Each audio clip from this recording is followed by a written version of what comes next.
गुरु ब्रह्मा गुरु विष्णु गुरु देवो महेश्वर गुरु साक्षात् परब्रह्म तस्मै श्री गुरुवे नमः।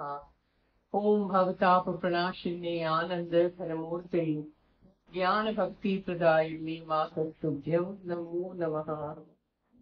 जय मां।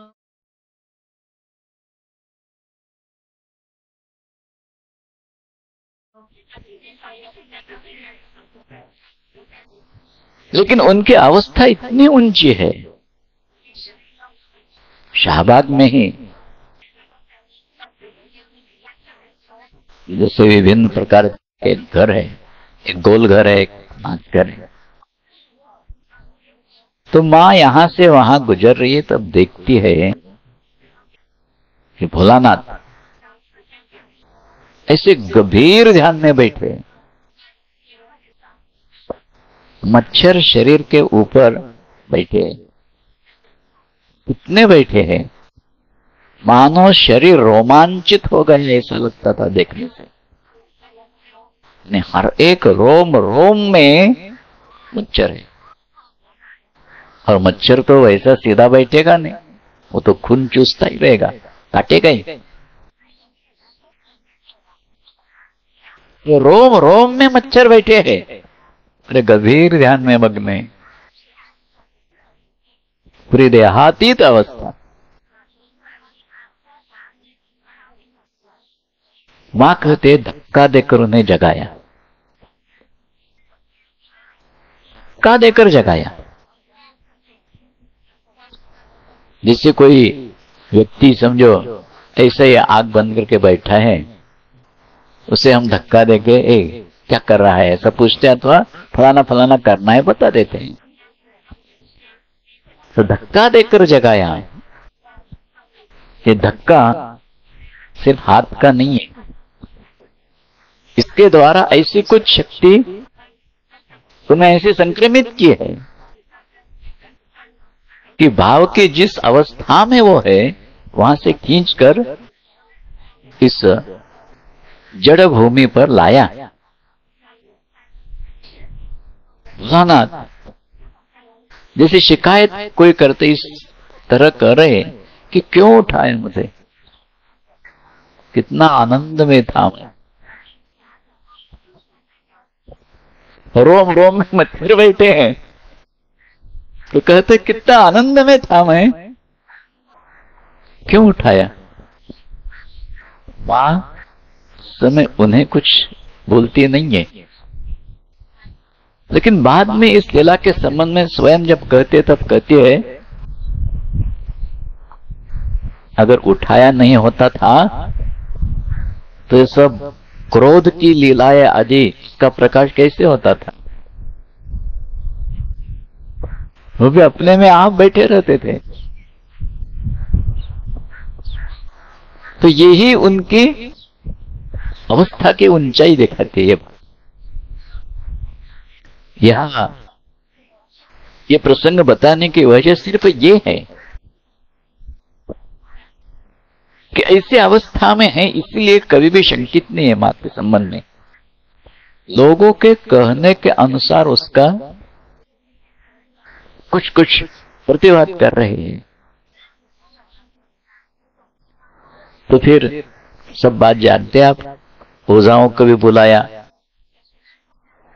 कुछ प्रेत का आवेश हो इसलिए उसी का निराकरण करने की कोशिश कर रहे हैं।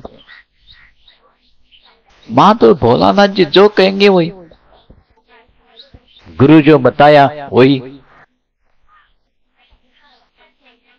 कभी प्रतिवाद नहीं है। बड़े से बड़े मांत्रिक वो भी थक गए हैं, जानते नहीं क्या है कोई, लेकिन उसमें से एक है जो कहता है इस प्रकार आगे मत करो कुछ। भोलानाथ जी से कहता है ये बहुत बड़ी ऊंची अवस्था में है। तो प्रकाश हो रहा था जिन अवस्थाओं का, उन अवस्थाओं को देखकर, उस प्रकाश को देखकर उतना तक ही सीमित, लेकिन उसे भी अत्युच्च अवस्था महसूस करता है। प्रसंग ऐसा भी है कि जो प्रभावित हुआ है मां का इस अवस्था का दर्शन करके इतना प्रभावित हुआ है, साक्षात जगन माता है, ये भाव है उसके मन में। तब उससे पूछा गया कि ऐसी कुछ दैवी अवस्था है ये, तो क्या काली का भजन पूजन होगा इनके हाथ में आगे? अभी तो देखने में नहीं आता है, पूजा पाठ कुछ कर रही है ऐसे तो देखने में नहीं आता, अपने आप कुछ मंत्र बोलती जाती है, स्तोत्र पाठ अपने आप कुछ हो जाता है, लेकिन सिर्फ इससे क्या बनेगा? कुछ साधना तो करनी चाहिए। तो क्या काली का भजन पूजन करेगी? वो जवाब देखने लायक कहता है, काली का भजन पूजन, काली आएगी और इनकी साधना करेगी।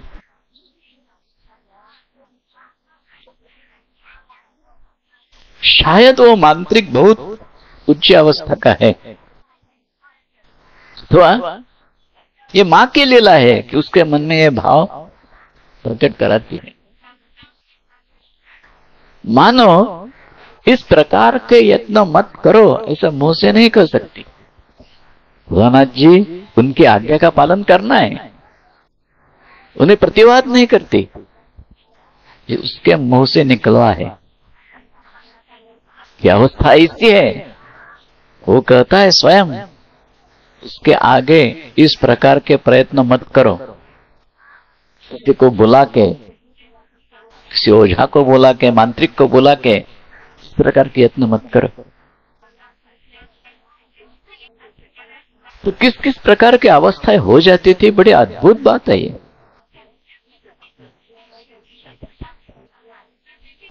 एकांत में होती थी, अब धीरे धीरे प्रकट रीति से भी हो रही। जब छोटी बहन की शादी हो गई है, तब दामाद को और छोटी बहन को साथ में लेकर ढाकेश्वरी को प्रणाम करने के लिए गई है। मंदिर में गए, प्रणाम कर रही है, बाकी लोग भी प्रणाम कर रहे हैं, अन्य लोग भी उपस्थित है। मां कहती है, प्रणाम करते समय एक स्वाभाविक भावांतरंग में उदित होने लगा।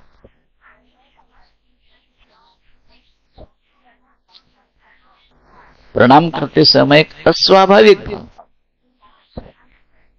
प्रणाम करते समय कौन सा भाव रहेगा? भगवान है, हम प्रणाम कर रहे हैं, नम्रता का, लीनता का ये भाव मन में रहेगा। अस्वाभाविक भाव उत्पन्न हो रहा। के दो अर्थ होते हैं। एक अर्थ तो ये जैसे पूर्व में देखा हमने, पूरा जला में उत्पन्न इसका विशेष अर्थ देखते समय ही देखता, त्रयाणाम अपि पुरा त्रिपुरा। तो इस दृष्टि से इन सब की जननी है ये, और जननी को, दुन्नी पुत्र को या कन्या को प्रणाम करना अपेक्षित है ये नहीं। तो ये भाव हो सकता है, वो तो अस्वाभाविक है। तो प्रणाम कैसे?